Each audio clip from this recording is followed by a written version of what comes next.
ठीक है। और एक जौहर, उसको आप सुनना। सुनोगे तो मतलब तुम्हें लगेगा कि यार तुम्हारे अंदर ब्लड पंप होगा उसको सुन करके। सुनाने का प्रयास करेंगे आपका कि इतिहास पढ़ा, इतिहास पढ़ा आंखें मूंदी और चैन से हम सब सो गए। खिलजी मुगलों को याद रखा बस सनातनी ही खो गए। क्या कायर थे हम लड़े नहीं। जैसे कि एक सवाल कि क्या मतलब कोई था ही नहीं हिंदुस्तान में। जैसे मैं आपसे हमेशा कहता हूँ कि ऐसा नहीं था, हमारे हिंदुस्तान वीर भूमि रहा है। कासिम के बाद में मैंने आपको बताया था कि हमने लगभग 300 वर्ष तक होल्ड करके रखा, गजनवी के टाइम से। गजनवी जब आया उस टाइम तक लड़ी हैं, हमारे हिंदुस्तान के वीर लड़े हैं। मैंने आपको बताया भी था उस संगठन के बारे में जो लड़ा। तो क्या कायर थे हम लड़े नहीं, क्या निर्बल थे जो खड़े नहीं, क्या जहर घुला किताबों में अब असली सच हम पढ़े नहीं। आंखें खोल तेरे सामने सच्चाई है, खून बहा है और लाशें भी बिछाई हैं। सनातन जिंदा क्यों, क्योंकि पुरखे कभी झुके नहीं। जौहर की लपटें इस बात की गवाही हैं। जौहर की लपटें इस बात की गवाही हैं। तो सुनो कहानी माँ पद्मिनी की, जिसने जौहर स्नान किया। आंख उठी जब खिलजी की, अपने शरीर को त्याग दिया। 1302 खिलजी निकला, मतलब 1303 पहुंचा तो 1302 निकला था वो आपका चित्तौड़ अभियान के लिए। 1302 खिलजी निकला, पद्मिनी को मैं पालूं। चित्तौड़ दुर्ग को फतेह करूं, मेवाड़ अधीन बना लूं। राजपूती मेरी दासी हो, कदमों में होगा केसरिया। रानी जो मेरी ना हुई, मैं नरसंहार मचा दूं। उस टिड्डी दल ने कूच किया और सिंह द्वार पर आधम के। तंद्राए सिंह भी गरज उठे, फिर एक लिंग की जय गूंजे। उस कुत्ते की क्या बिसात जो सिंही के संग सोना चाहता। आज मरेंगे मारेंगे, आज मरेंगे मारेंगे। मेवाड़ी सैनिक धधक उठे, ललकार उठी कि जाकर के मलेच्छों का सीना फाड़ो। जितने जमीन के ऊपर वो उतने ही भीतर गाड़ो। बजा युद्ध घोष तलवार उठी, रावल के सैनिक टूट पड़े। घोड़े से घोड़े भिड़ गए और हाथी से हाथी उलझ पड़े। पेट के अंदर छुरा भौंका, हंतड़ियां झट से निकल बाहर। और हाथ कटा आंखें, धरती भी लहू लूट। रक्तपात हुआ ऐसा कि बहाड़े की सेना कांप उठी। हाथ कांपते थे थर थर, टांगों के बीच से धार बही। धरती होगी लाल सुराही, कण कण वीर बखान करें। एक लिंगरा बेटा या खिलजी हाहाकार करें। रावल सी सेना साम महारी पार पड़े कोनी। जात दिखाई खिलजी ने, शांत हुई मां रणचंडी।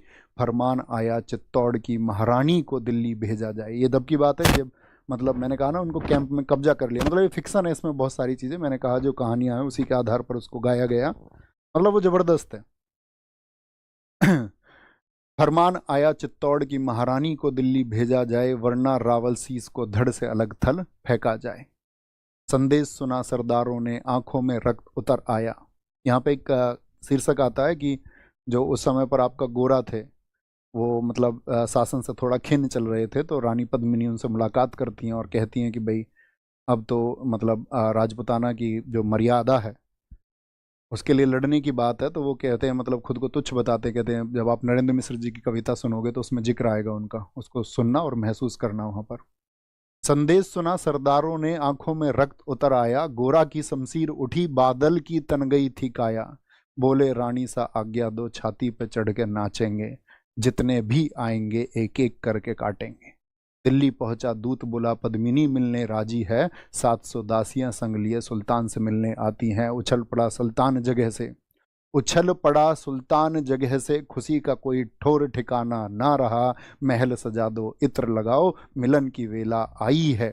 मिलन की वेला आई है। और डोलों में तो वीर छुपे थे, किसी को ना कोई शंका थी। खिलजी की छाती पर चढ़ के फूकनी उसकी लंका थी।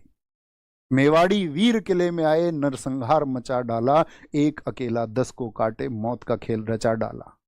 रतन सिंह जी जब आपका कैद में है तो उसको कहते हैं रतन सिंह जी को मुक्त किया।